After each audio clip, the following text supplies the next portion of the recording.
What is going on, Herd? Welcome to the channel. Thanks for tuning into the video, and a big one it is, as we have the first head-to-head action going on in the Does It Rally video series.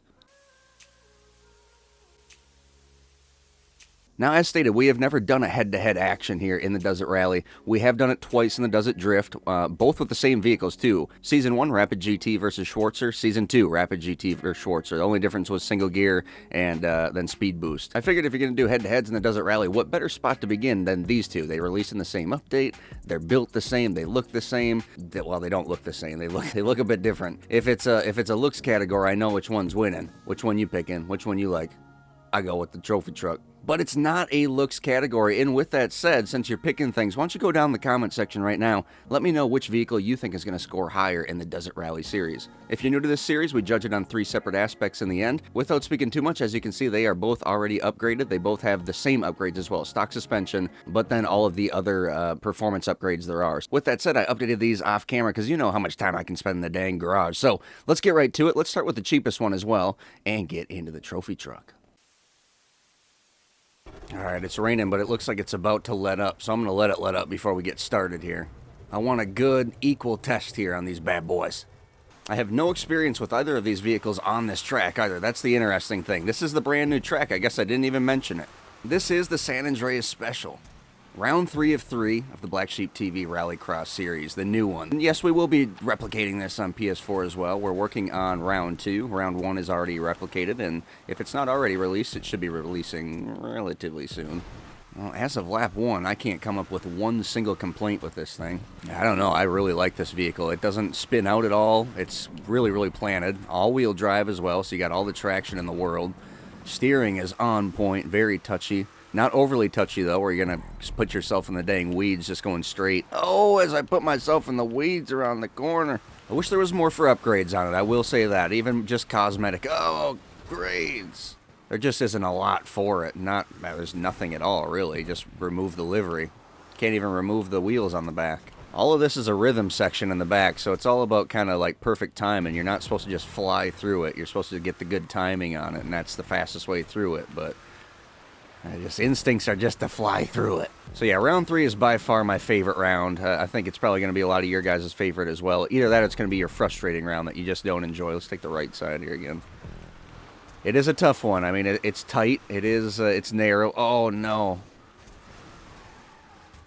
All right. And really, the only reason we can get away with running something so tight and narrow like this is because we run non-contact in the competitions. I mean, you could run contact in something like this, but it's going to be such a mess. Even in, like, the wide open tracks, it's such a mess. People just go out for crash, like Demolition Derby. There is no repercussions for actually crashing and messing up your vehicle, so it's just a different mentality. I like more realism, and the only way you really get that is the non-contact, even though it's, you know, potentially arguably the most unrealistic, having non-contact. Back to the vehicle, though. Very good vehicle. I really can't come up with one single complaint. It's not, oh man, other than my driving. Alright, what I'm going to do is just buckle down for a couple laps. Alright, after getting 20 good laps in with this thing, we are ready to give it a grade. In the Does It Rally series, we judge these things on 3 separate aspects. First category we're going to judge them on is handling itself. Next in line is going to be speed, and then summing it up will be cost. What are you getting out of it as a rally vehicle? The trophy truck's handling is absolutely amazing. I cannot hit it on one thing, and I'm not going to sit here and try to find something to hit it on. It doesn't tip. I mean, it will tip if you hit the right things, but this vehicle is one of the best handling rally vehicles yet. 10 out of 10 on handling. That brings us into speed. Now, again, you got to keep in mind, this is speed for the rally category, not just straight line, lighting up against the pariah and see what happens.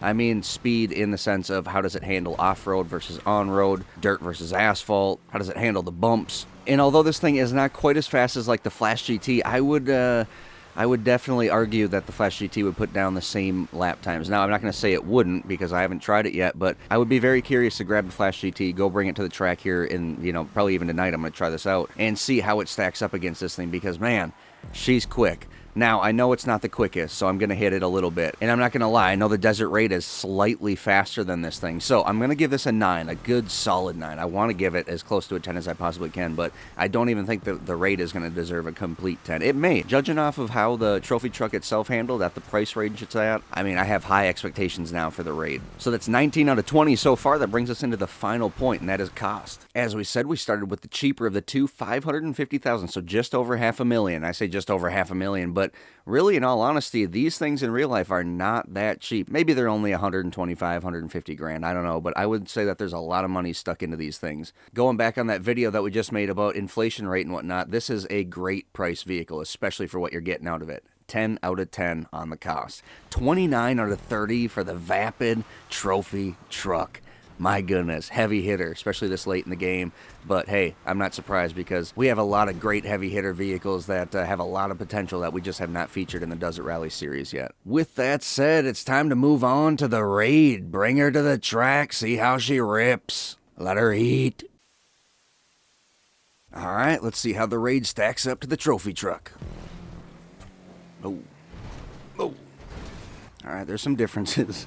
There's a couple differences. Gonna have to get used to the handling line. A little bit more bouncy.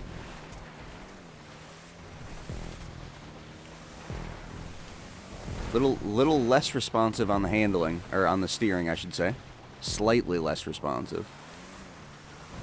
Oh man, that back end wants to pop up on all the bumps though. Pull back on every little bump that's gonna, pop that rear end up. You're gonna pull back, even right there. I mean, I'm pulling back from the very top. Fast though, a little bit more speed than the trophy truck. I throw her in there. As soon as I start talking, I'll tell you what, I throw her right into the wall, don't I? Just throw her right into the wall. This thing definitely has a little bit more speed. There's no doubt about it. It's definitely a little bit more hard to handle though. A little bit more difficult to handle it. Right as we throw her in. Ain't nothing new though. We're doing that with a trophy truck. God, man, that rear end though is something new. I'll tell you what. Pogo stick back there with 2 wheels on it. Steering itself, I have no complaints with the steering itself. I think the steering's still really, really on point. Very, very similar to the trophy truck. Rear end, I have to complain a little bit about that, though. I think this one's slightly less tippy. It just gets you in more positions, like more opportunities to tip. That's the problem. So then you end up tipping more than you will in the trophy truck. The trophy truck just feels more consistent to me. Although this is faster, I'm sure you can, as a driver, you can get used to this handling line over the trophy truck and really... Well, we're going to figure it out. We got 15 laps here. We did 20 in the trophy truck. I felt like I already knew what I was going to say about it after about 10. Yeah, 15 will be good. So why don't I dig into those laps right now, and we'll catch up with you guys shortly.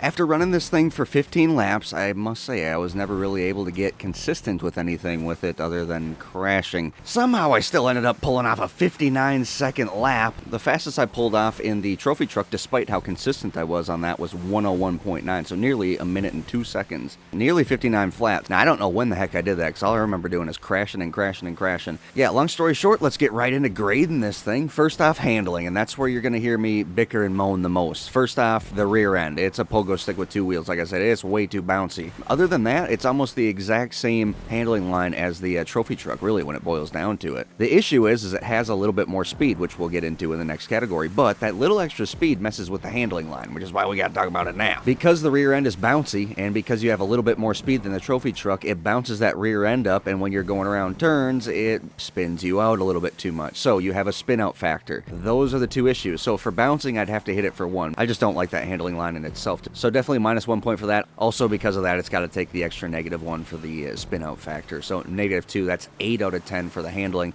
Bringing us into speed. Speed for this thing, it is really good because of the travel. And once you get really used to it, you kind of throw your brain for a loop getting used to one handling line and going into a different handling line right away and trying to compare them. But I had a lot of fun doing this, so we will definitely continue to do this in the future. Go head to head from time to time, not every episode. Speed in this thing, I'm giving it a 9.5. I'm really, debating on giving it a 10, but man, I don't know. It was hard for me to tell with this track exactly if it deserved a 10 or not. I will go out on the limb and give it a 9. The more expensive of the two, nearly $700,000, $695,000 for the Desert Raid. The customization prices, I believe, were exactly the same. I didn't pay that close attention to it, but they're close enough to just say they're very, very much in the same realm. The extra $200,000, is it worth it in my opinion?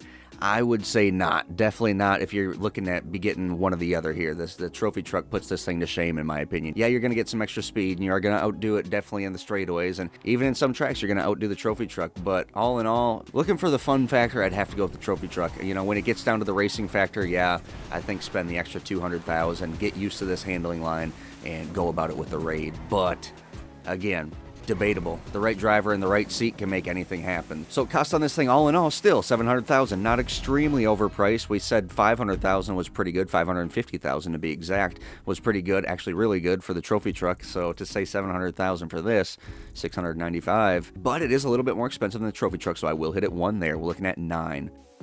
So a 26.5 for the Raid and a 29 for the trophy truck. That's going to do it for our first head-to-head in the Does It Rally series. If you guys enjoyed this, make sure to leave a like below. Leave in the comment section maybe some other good ideas for head-to-heads coming up in the future. Also, what other vehicles do you want to see in this series? With that said, we're working on that 87% number of people that are not subscribed to the channel that watch the videos. 87%. We're at 82% now, so we're making leeway. Of course, I appreciate every single one of you tuning in, liking, commenting, subscribing, sharing the videos if you're sharing the videos. Which one of these vehicles do you like more? Comment below. Also, don't be cheating earlier with your don't be editing your comments earlier saying which one you thought was going to win if you were wrong. Don't be doing that. As I always, hope you all stay happy out there. Please stay positive, and we will definitely speak to you next time.